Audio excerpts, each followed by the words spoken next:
Alright. Dito tayo. Sa isang kalbong mayabang na si Willie Gonzales.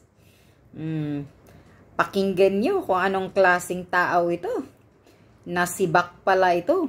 Pulis pala ito dati. Nasibak daw. Sabi ni Attorney Fortune. Ang yabang-yabang ah. Kung wala kang armas, Lolo Kalbo, siguro nakipagsuntukan na sa iyo itong tao na sinapak mo. Mayabang ka lang, matapang ka lang dahil may armas kang bitbit. Ganon ba yon? Yan ang mga ano ngayon eh. Yan ang problema sa ibang Pilipino eh. Pag nakabitbit lang ng armas, sobrang yabang na. Pero walang armas, suntukan lang kayo, 'di ba? Lalaban sa iyo yung sinapak mo. Yabang-yabang mo, matanda ka na. Kaya pala nasibak ka siguro sa pagkapulis kasi ganyan yung ugali mo, yabang. Parang akala mo kung sino, yung sasakyan pala, hindi pala sa kanya. Di pala sa iyo yung sasakyan mo, Willie Gonzales. Grabe. Pakinggan nyo itong sinasabi ni Attorney Fortune. Po sa amin at yung pong dun sa press conference, ang sinasabi is that he is an ex-policeman. No?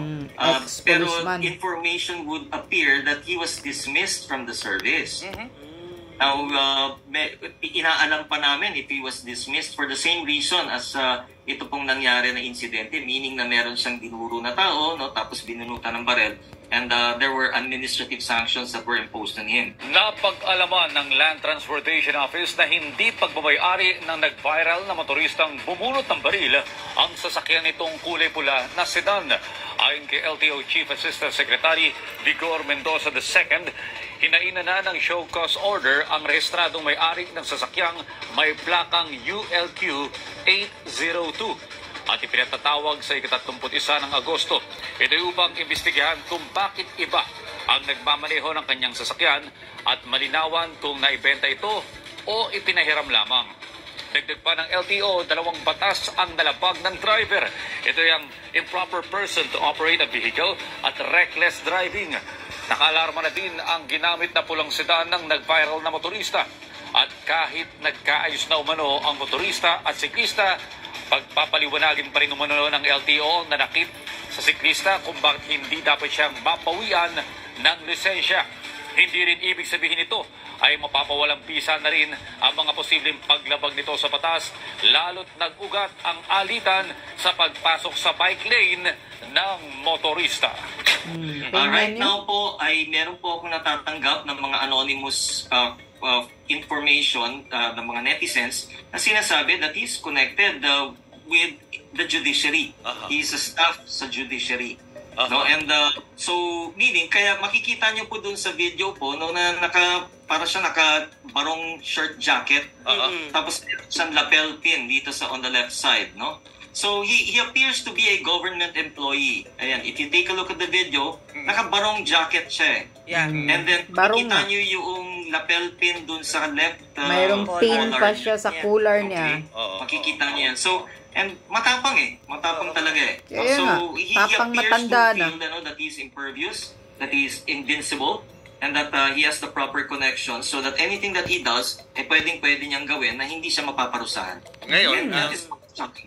Ngayon ho, dahil ayaw na po mag-file ng case nitong siklista. Dapat talaga magkaso ka. Kayo ba, attorney, Sapak kanyang as a lawyer, pwede ba kayong mag-file ng case against him? Unfortunately, no, kung hindi po, kung yan ay criminal case, ay hindi po pwede, no, na ako lamang, no?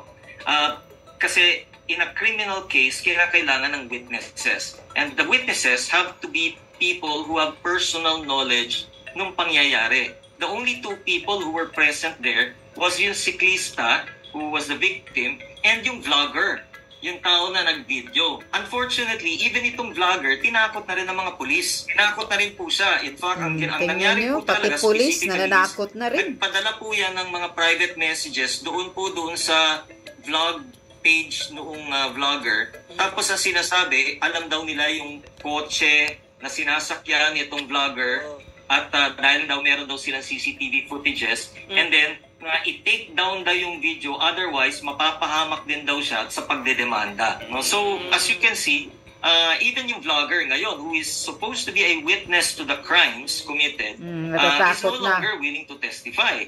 So the most that we can do as private citizens, kayo po or people in the media or mga government organizations, mga cause-oriented organizations or us, mga lawyers organizations, the most we can do is to file mga administrative cases against him. Kasi yung quantum of evidence po in administrative cases are much lesser than in criminal cases where you need to present proof beyond reasonable doubt. No? So, pag criminal case, kailangan dapat yan na kailangan eyewitness.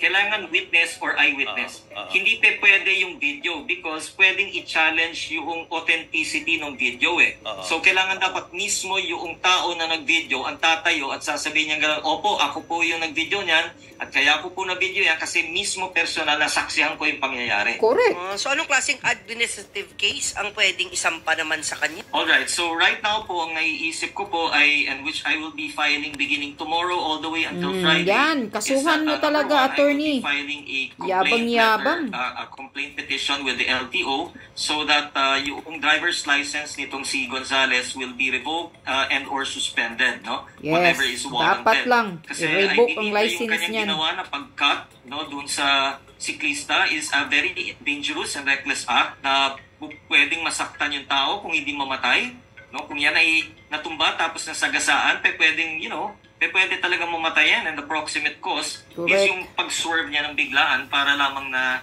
pigilan or like guluhin niya or iharas niya itong siklista na ito.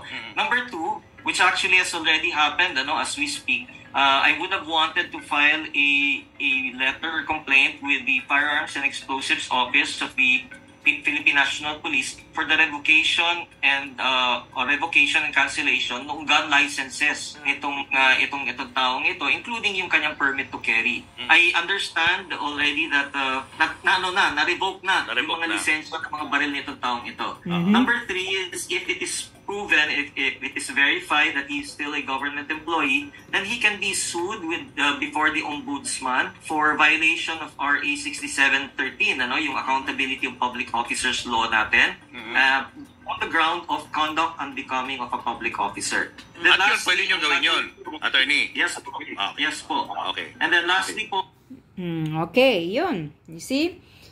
Sana nga, tuloy mo yan, Attorney Fortune. Huwag mong palalampasin tong mga ganitong klaseng mga motorista. Niyabang-yabang porket may baril. Ex-police pala. Ay, hindi. Nasibak na pulis. Yan. Ganito yung mga ugali ng karamihan Pinoy. Basta may armas, sobrang yabang. Parang akala mo hari sila sa kalsada. Nako, kalbo. Matanda ka na, tatay. Huwag ka nang mayabang, huminahon ka. Parang kala mo sino. Kung wala ka lang sigurong armas, baka nakipagsunto ka na sa'yo yung binata o sino yung sinapak mo. Na nagbisikleta ba yan? Ganyan, kasuhan talaga ang mga ganitong klasing mga tao. Walang silbi sa sa bayan Para hindi tularan. Yabang-yabang.